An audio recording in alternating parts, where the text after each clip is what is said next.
आदिवासी दुनिया में आपका स्वागत है। मैं हूं अबूजर गफारी और ये तस्वीर मैं आपको घाटशिला विधानसभा की दिखा रहा हूं। आपको हम बता दें कि घाटशिला में उपचुनाव होने वाला है।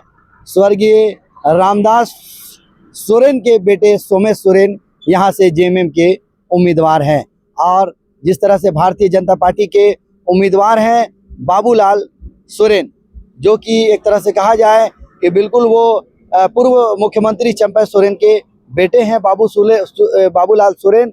और यहाँ पे जेएलकेएम के प्रत्याशी हैं रामदास मुर्मू, जो कि जेएलकेएम से चुनाव लड़ रहे हैं। त्रिकोणीय मुकाबला बताया जा रहा है कि यहाँ पे हो रहा है और घाटशिला की जनता जो है जगह जगह पे जिक्र कर रही है कि आखिर जो है सर का ताज किसको पहनाएंगे, क्योंकि असमंजस में यहाँ पे लोग नजर आ रहे हैं।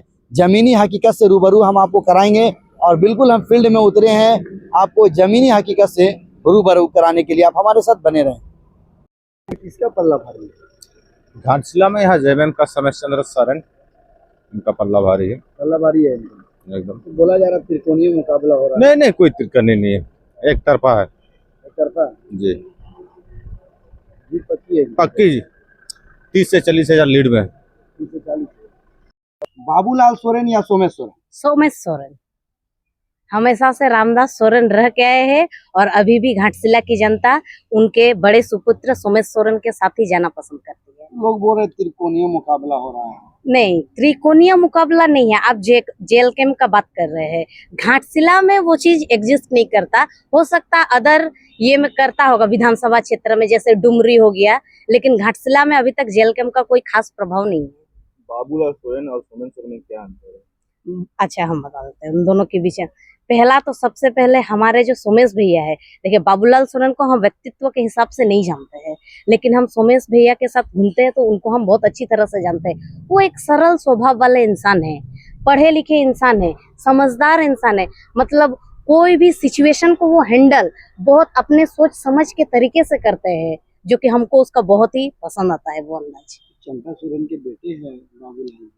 उनके पास तो जाने के लिए सबसे पहले उनके जो बॉडीगार्ड्स है, जो 5-6 तो राइफल लेके खड़े रहते हैं, उनसे पार होके आप उसके पास जाके मिल सकते हैं। लेकिन हमारे पहले जो शिक्षा मंत्री थे हमारे दादा, ना उनके साथ ऐसा कुछ और ना हमारे सोमेश भैया के साथ ऐसा कुछ। उनके साथ आप घर के जैसा जाके दोस्त के जैसा बैठ के आराम से बात कर सकते हैं। राइफलधारी के साथ में रहते हैं तो डर लगता है जाने में?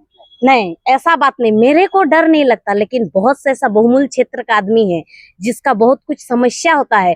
वो अगर मान लीजिए कोई समस्या को लेकर उनके घर तक जाएंगे तो कहीं ना कहीं पुलिस के नाम से या फिर बंदूक से गांव के जो लोग हैं उन लोगों के अंदर थोड़ा थोड़ा डर है उस चीज को लेकर। लेकिन हमारे जो दादा है ये चीज को टोटली खत्म कर देते हैं, क्योंकि वो उसका जो बॉडीगार्ड वगैरह जो भी है वो साइड रहते हैं जब हम लोग मिलते हैं दादा से। तो कुछ लोग कह रहे थे कि बाबूलाल जो है गरीबों का दर्द को समझते हैं, चावल देते हैं, मदद करते हैं।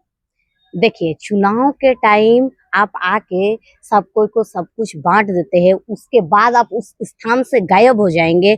उन लोगों का क्या प्रॉब्लम है, क्या समस्या है, उस चीज को तो आप बार बार पूछने के लिए नहीं आ रहे। लेकिन जनता के बीच इस घाटशिला में एनी टाइम हमारे दादा रहा करते थे, जो आज हमारे बीच नहीं है। इस चीज का हमको दुख है, लेकिन उनके जो बेटे हैं, अब दादा जिस तरह से काम किए हैं, आज कुछ कुछ काम जैसे वो छोड़ के गए हैं, उन सारे काम को हमारे सोमेश भैया पूरा करने का संकल्प लिए हैं। वो पूरा करेंगे उन सारे काम को।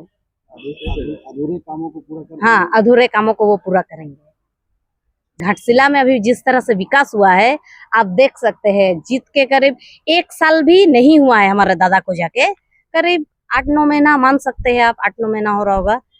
उसी बीच जो उन्होंने काम किया है, लोकसभा से लेके विधानसभा के बीच, अब हर गांव जाइए, पहले स्ट्रीट लाइट नहीं हुआ करता था, रोडों का हालत खराब हुआ करता था।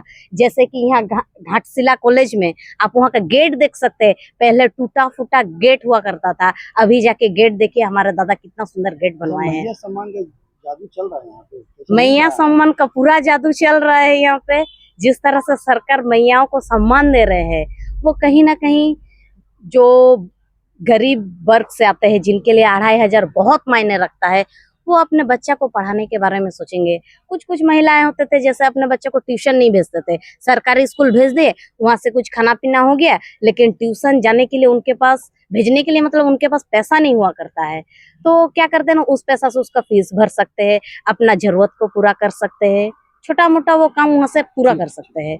और इस आपके चैनल के माध्यम से हम हमारे झारखंड मुक्ति मोर्चा के सरकार जो राज्य में बैठी हुई है, हेमंत सोरेन की सरकार, उसको हम सभी महिलाओं के तरफ से बहुत बहुत धन्यवाद प्रकट करते हैं कि आप इस तरह की योजना को धरातल पे लाए और ये योजना बहुत ही सफलतापूर्वक से आप चला रहे हैं और महिलाओं के लिए बहुत सफल साबित हो रही है।